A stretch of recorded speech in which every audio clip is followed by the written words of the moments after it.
أعوذ بالله من الشيطان الرجيم. بسم الله الرحمن الرحيم. خذ من أموالهم صدقة تطهرهم وتزكيهم بها وصل عليهم إن صلاتك سكن لهم والله سميع عليم. صدق الله العظيم. خذ من اموالہم صدقۃ، اے پیغمبر صلی اللہ علیہ وسلم ان سے ان کے اموال کا صدقہ قبول کر لو، تطہرہم اور انہیں پاک کر دو، وتزکیہم بہا اور ان کو صدقے کی وصولی کے ساتھ صاف کر دو، وصلی علیہم اور آپ ان کے لیے دعا کریں، ان صلاتک سکن لہم بے شک آپ کی دعا ان کے لیے تسکین کا باعث بنے گی، سکون کا باعث بنے گی، واللہ سمیع علیم اور اللہ تعالی خوب سننے والا جاننے والا ہے۔ الم یعلموا ان اللہ هو یقبل التوبۃ عن عبادہ، کیا ان لوگوں کو معلوم نہیں ہے کہ بے شک اللہ تعالی وہ اپنے بندوں کی توبہ قبول کرتا ہے، وَيَأْخُذُ الصَّدَقَاتِ اور وہی اللہ صدقات کو بھی قبول کرتا ہے، وَأَنَّ اللَّهَ هُوَ التَّوَّابُ الرَّحِيمُ اور بے شک اللہ تعالی بڑا معاف فرمانے والا، بڑا ہی مہربان ہے۔ جیسا کہ اس سے قبل آیات میں بات چل رہی تھی کہ کچھ سچے پکے مسلمان بھی کچھ سستی کی وجہ سے غزوہ تبوک میں حاضر نہ ہوئے، تو انہوں نے ندامت کے طور پر، افسوس کے طور پر، سزا کے طور پر اپنے آپ کو مسجد نبوی کے ستونوں کے ساتھ باندھ لیا، اور جس وقت میں حضور نبی کریم صلی اللہ علیہ وسلم تشریف لائے، آپ نے وجہ پوچھی تو معلوم ہوا کہ ان لوگوں نے اس وجہ سے اپنے ساتھ باندھا ہے، تو حضور علیہ السلام نے بھی خاموشی اختیار فرمائی، حتیٰ کہ اللہ جل شانہ کی طرف سے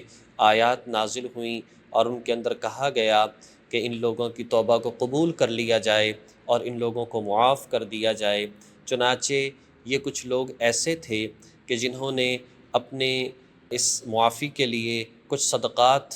دیے تاکہ ہماری طرف سے صدقات کو قبول کر لیا جائے، اللہ تبارک و تعالی، اللہ کے رسول راضی ہو جائیں۔ نبی پاک صلی اللہ علیہ وسلم نے فرمایا کہ میں تمہاری طرف سے یہ صدقات قبول نہیں کرتا، تو اللہ تبارک و تعالی نے یہ آیات نازل فرمائیں اور ارشاد فرمایا کہ اے میرے حبیب ان سے ان صدقات کو قبول کر لو، یہ سچی پکی توبہ کر رہے ہیں، ان سے غلطی ہو گئی، ان سے لغزش ہو گئی، آپ ان سے صدقات کو قبول کر لیں تاکہ ان کے دلوں کے لیے سکون بھی حاصل ہو، ان کو پاک بھی کر دیا جائے، ان کا مال بھی صاف ہو جائے، اس لیے کہ صدقات کے ذریعے سے انسان کو اپنی پاکیزگی بھی حاصل ہوتی ہے اور اس کے ساتھ ساتھ مال کی پاکیزگی بھی حاصل ہوتی ہے۔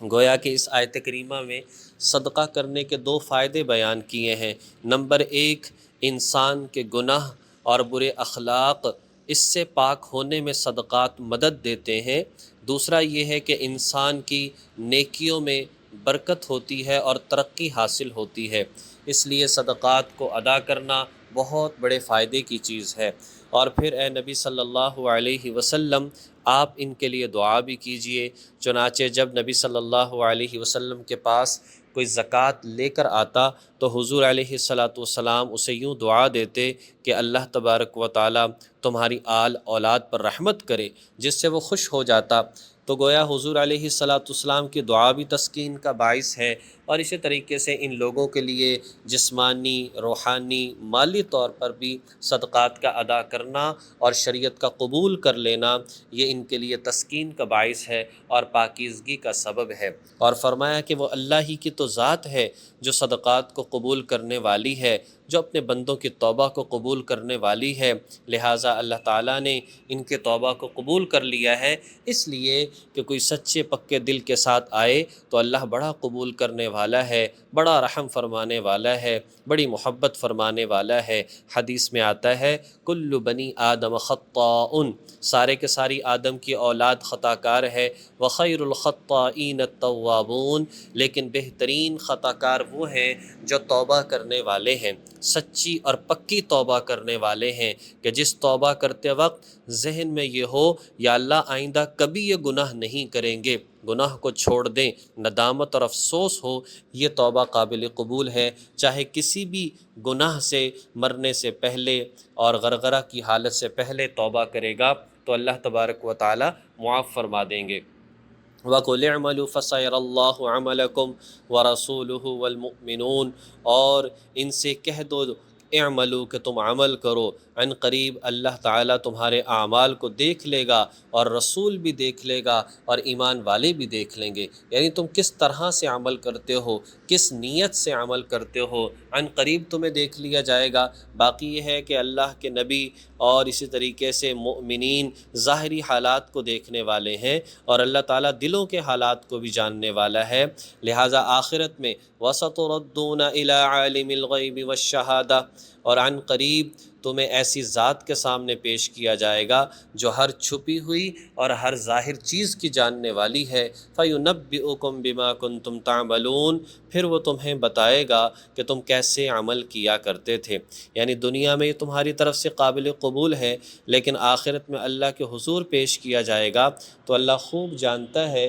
کہ انسان کس نیت سے عمل کرتا رہا۔ تو ساری بات کا خلاصہ یہ نکلتا ہے کہ صدقات، خیرات کا ادا کرنا ہر حوالے سے فائدہ ہی فائدہ ہے، انسان کے لیے ذخیرہ آخرت بھی ہے، مال کی پاکیزگی کا ذریعہ بھی ہے۔ حضور نبی کریم صلی اللہ علیہ وسلم نے ارشاد فرمایا تم صدقات کے ذریعے سے اپنے بیماروں کا علاج کیا کرو، تم جب زکوٰۃ ادا کرتے ہو تو یہ تمہارے مال کی تطہیر ہے، تمہارا مال پاک ہو جاتا ہے۔ اللہ تعالیٰ یمحق اللہ الربا ویربی الصدقات، اگر کوئی سود کے ذریعے سے مال کو بڑھانا چاہتا ہے تو اس کا انجام صفر ہے، اس کا انجام گھاٹا، خسارہ اور نقصان ہے، اور اگر کوئی صدقات ادا کرتا ہے تو رزق میں فراخی ہے، دلی سکون ہے، اور اللہ تبارک و تعالیٰ کی طرف سے مال کے اندر برکت ہے۔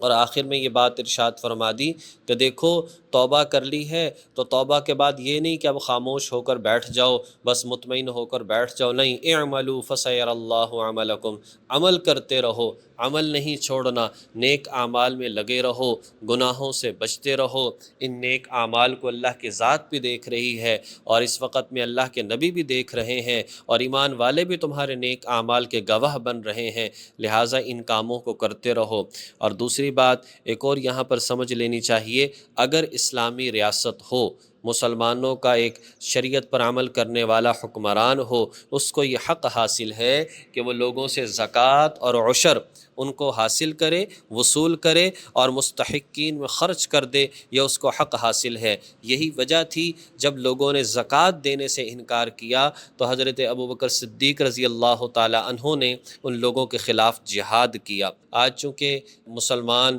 اس طرح سے بالکل اسلامی ریاست نہیں ہے، اس لیے اگر مسلمانوں کی طرف سے کوئی وصول کرتا ہے تو اگر وصول کریں گے وہ تب بھی ادا ہو جائے گا، اور اگر مسلمان اپنا صدقہ، اپنی زکوٰۃ، اپنے صدقات فطر، اپنے